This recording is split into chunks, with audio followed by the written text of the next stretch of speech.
G'day battlers, and today we are jumping in for some Vortex Cup Battles. Now if you haven't already seen my Vortex Cup Meta Simplified infographic, you can click that link in the top right there or the link in the video description so you can watch that video first so you kind of have an idea about what the matchups are generally going to be, and then you can jump into this video which will actually be linked at the end of that video. So yeah, but jumping into it now, we've got Primap up against Mandibuzz, and we accidentally had Ice Punch on our Primap here, so we're running with the Ice Punch Night Slash, and this could work in our favor because Ice Punch is going to be doing super effective to that really tanky Mandibuzz.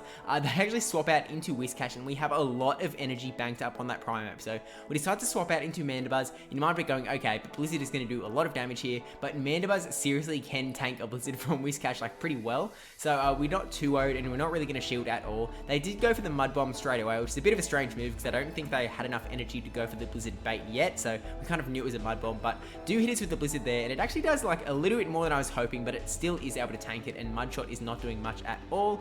So we just throw bulk Dark Pulses in the even just one shield, even health, even energy. Mandibuzz will be able to win this matchup just going straight Dark Pulse, but because that Whiscash got a little bit of an energy advantage, and also we are down a shield, it may not play out that way. We'll just have to wait and see. One Snarl away from snarling down the Whiscash. We decided to let it come through. It's just a Mud Bomb, and we do survive, so we get that last Snarl to take it out.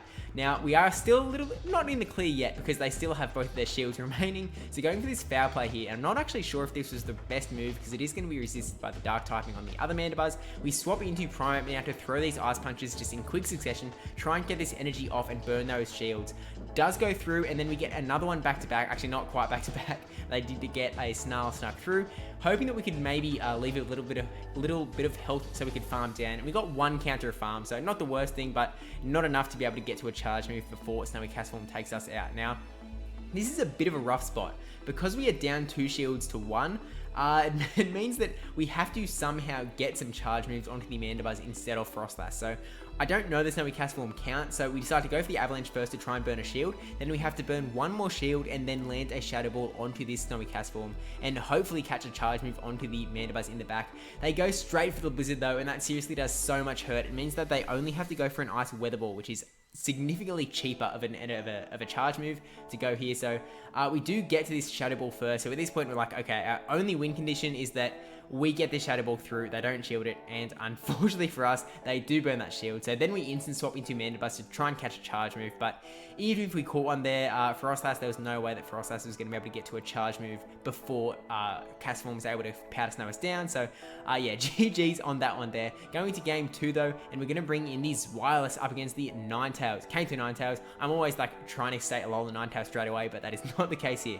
Now this is a pretty decent matchup for us, but because we had 2 water types in the back in both the Whiscash and Pelipper, we're like, alright, we'll swap into Pelipper to catch the Fire Weather Ball onto here. It actually did a little bit more damage than I was expecting. I guess Pelipper just isn't like the super bulkiest, but the opponent swaps into Chestnut here. Chestnut is a bit of an interesting one because our Wing Attack fast move is going to be doing super effective damage to the Chestnut, and as you can see, is seriously bringing it low. So on top of these Weather Balls, they're just kind of just forcing them to use some sort of shield. Actually, no shield there, but 2 more wing attacks, and this thing is going down. So we decided to actually not burn the shield there because, again, we have that extra water type in the back, and knowing that Ninetales is the other Pokemon, we didn't really like need Pelipper, so we're like, alright, bring in Wireless, get a bit of energy, and we'll see if we see what the Pokemon in the back is. We do not. So the Ninetales comes back in, and we're kind of going, okay, if they brought Ninetales back in, then maybe it means that what the Pokemon they have in the back is going to be weak to the Swirless. So we might want to protect our Swirless a little bit. So maybe we'll throw some energy now, bring that Ninetales down, and then let Whiscash try and finish off the Ninetales. At this point, we've over-farming, now swapping to the Whiscash, trying to catch another Fire Weather Ball, but unfortunately it didn't work out. And it's actually another Whiscash in the back. So this can kind of go a number of different ways. Because we have 2 shields to 1 advantage, we really just need to be able to take out this Whiscash and then take out the Ninetales in the back. I mean, obviously that's how this game works. We go straight for the Blizzard and it gets shielded, which is really devastating. Now Blizzard is technically the better move to go for in this matchup because it does more damage per energy. But when there's still a shield in play, it is definitely a big risk, and Blizzard isn't that much better than Mud Bomb, so it's probably better to just go straight Mud Bombs.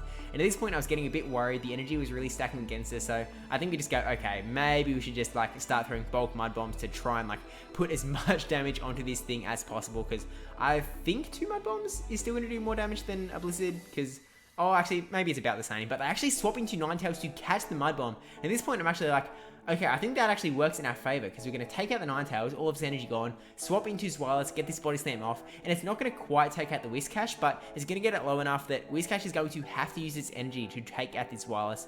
And if it does, if it is able to take out Zweilous, then our Whiscash in the back would probably be able to come through and finish it off with a couple mud shots anyway. But yeah, burn the shield there and take it down before we get to the Body Slam, and that is GG's on game 2. Going into game 3 with Galvantula up against Frostlass. Now, Galvantula is one that I didn't include on the meta graphic, and it's a bit of an interesting Pokemon. It's obviously very good in the Great League, so I decided, hey, we'll try it out here. Go straight for the lunge up against this Frostlass, get the shield, and then swap out into Venusaur, knowing that Venusaur actually has a pretty decent matchup against Frostlass as long as Frostlass doesn't have the energy slash shield advantage. And because we had the shield advantage on our side, it meant that we could burn the first shield there, get to this next Frenzy Plant before that Frostlass could get to another Avalanche, and therefore the ball is really in our court. So they've burnt their last shield, we'll burn our last shield here, and then we'll be able to get to a Frenzy Plant before they get to an Avalanche that will take out that Frostlass. So that's a game plan here.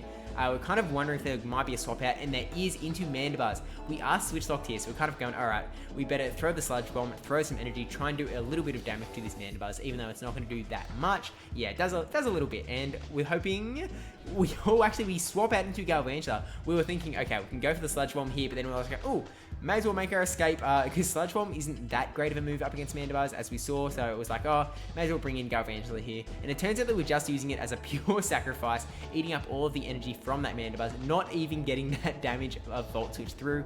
Bringing the Primarap now, and again, we have that Ice Punch, so Ice Punch will definitely do us a couple of favors here. We should be able to tank no matter what charge move this is. It should be the Aerial Ace, because Foul Play would be resisted. It does do a fair bit of damage, but we're farming up a bit of extra energy there, and they swap out into Frostlass. Unfortunately, we tapped the Ice Punch just too early, and we couldn't swap over to Night Slash, so if it was Night Slash, it would be, you know, instant KO, but it kind of worked out again because we got that extra counter of energy, and we swap it into Venusaur, tried to get the Sludge Bomb, and we didn't get it off before the Mandibuzz got his charge move off, and I was just going, oh no. Have we just lost this then? Because, like, we had the Ice Punch ready to go on Primarap. We could have just stayed in and threw the Ice Punch as well. We had two options there to take out the Mandibuzz. It is just a matter of what was going to come in the back, and would we be able to beat it. And it was a Poliwrath. If we had Venusaur with Frenzy Plant ready to go, we absolutely would have been able to take that matchup out. But unfortunately, that is just not how it went. So GG's to Chennaivalor there. Now going up against one of my patrons, PrimativeDoc, who is an absolute team building machine. Now he has said that he's going to bring like one Spice Pick in every battle here, so we'll see how it does end up going. We have Dugong up against Hypno now, and Dugong is one of those ones that I decided to not include on the graphic just because it is so annoying. Like, the sims don't really ever make sense because it always assumes that the Icy Winds are going to get shielded, and then you, like, you know, land the nuke, in quotation marks, water pulses. But swapping into the Jellicent here now, at this point I was kind of like, okay, not sure what to do here, and then finally decided, okay, I should really swap out to Dragonair so that he can't farm energy. But in doing that, I just let him get a Bubble Beam debuff onto my Dragonair just as I swapped it in, which is really unfortunate for us because it means that, yeah, we can't clear these debuffs for a while, so we're just going to have to kind of struggle through it, throw as many Dragon Breaths as we can, hoping to get to this Dragon Pulse here, which we do get to before another debuff comes through, hoping that this does not go shielded by PrimativeDoc here so we can land some damage, and we do, which is awesome there. So at this point we're kind of going, okay, I wonder if he only has Bubble Beam on his Jellicent, so let's not shield it, and it turns out that that was the wrong call because the Shadow Ball does come through. At this point, we could bring in either Pokemon to get a little bit of energy on this Jellicent. Neither Fast Move, the Ice Shard from the Dugong or the counter from Blaziken will do much, but in comes that Hypno again, and we just let them get a free Confusion basically. Unfortunately, we should have really thrown a Fast Move first and then click the Charge Move, but it is what it is. You live and you learn, and hopefully you can be a little bit better in your tournament battles as opposed to practice. That is what practice is for.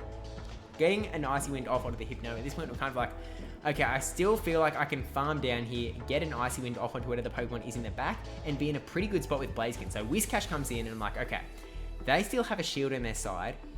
This Icy Wind may have to do. So you throw the Icy Wind, debuff its attack, bring in Blaziken. The counters that were doing a fair bit of damage at these points, so I was like, alright, this could look okay. We might be able to take this one out. Mud Bomb, even with the damage resisted, we're kind of hoping, okay, we obviously can't take another one there, so it didn't actually really help out in this matchup at all. Go for the Blaze Kick now to burn that last shield off of Whiscash. Couple more counters and we're almost there. Whiscash is going to take us out here. I'm hoping that that Whiscash has no energy. Our Dugong has like the tiniest sliver of energy ready to go. We just have to get this Icy Wind and we'll win. We have it, and we just lose the CMP tie. Whiscash able to sneak this Mud Bomb in before we get our Icy Wind, and that is GG's on game 1 up against PrimativeDoc there. Actually, he still had a Pokemon in the back. Was that? It was a really weak, like, Hypno, right? Like, one Ice Shard away. But anyway, going with the Ninetales up against that shiny Primeape Flex, and he's actually running that Legacy Karate Chop on the Primeape. So that is a really interesting one, and running Cross Chop as well. So definitely not sure how it's going to play out, but they swap into Aerodactyl, which was almost taking out our Ninetales there, but we're like, okay, we have Toxicroak hiding in the back, ready to go, and he's going to do some really nice damage up against Aerodactyl. This is that Spice Pick that PrimativeDoc was talking about bringing every matchup, and unfortunately for Aerodactyl, it is just far too weak to these counters here, and down it goes, only getting one charge move off. We have a lot of energy on this Toxicroak now, so throw the Mud Bomb onto the Primeape, and because we have so much energy, we can really put so much pressure onto this thing. Like, throw the first Mud Bomb, get a shield, we're going to be able to get another Mud Bomb, and we were deciding to throw one counter before throwing the charge moves, just to like try and get a little bit more energy, not give them free fast moves, but I think we kind of did a little bit anyway. Mud Bomb does go through, and it actually does heaps of damage to that Primeape, eating an Ice Punch here, which we do go down to, and in this point we're kind of like, okay, bring in Mandibuzz, farm up a little bit of energy, try and snarl down before a charge move comes through, which we are luckily able to do, and in comes that Zweilous in the back. So at this point we're like, okay, we're in a pretty good spot here. We're in the 1-1 shield situation. Usually in even health, even shields, the Zweilous would be able to win this matchup up against Mandibuzz, but I'm kind of hoping that because I had the energy advantage, that I will be able to take this one out. Plus, we have that Ninetales in the back that we can potentially use as a sack swap at some point. There's no reason to go for Dark Pulse because Dark Pulse will be resisted by the Zweilous. So, yeah, that is our game plan. And actually, we have a little bit of energy on that Ninetales as well. So, we just have to burn this last shield off of PrimativeDoc. Unfortunately, does get the charge move off before ours, so we decide to shield up here, throw our Aerial Ace, and then this should get that last shield off of PrimativeDoc, and then we'll be able to swap into our Ninetales, throw the Weather Ball, and that should take out these Zweilous at this point. So swapping out into Ninetales, go for the Weather Ball, and it turns out we overtapped it, and we could have gone for the hashtag Get Beamed Solar Beam, but unfortunately a little bit slow, and we were so worried that Dragon Breath was about to take us out. But hey, we were able to take out the battle in the end. Going to game 3 now, and we've got Lucario up against Alomomola. And I said it right the first time that time. Oh yeah.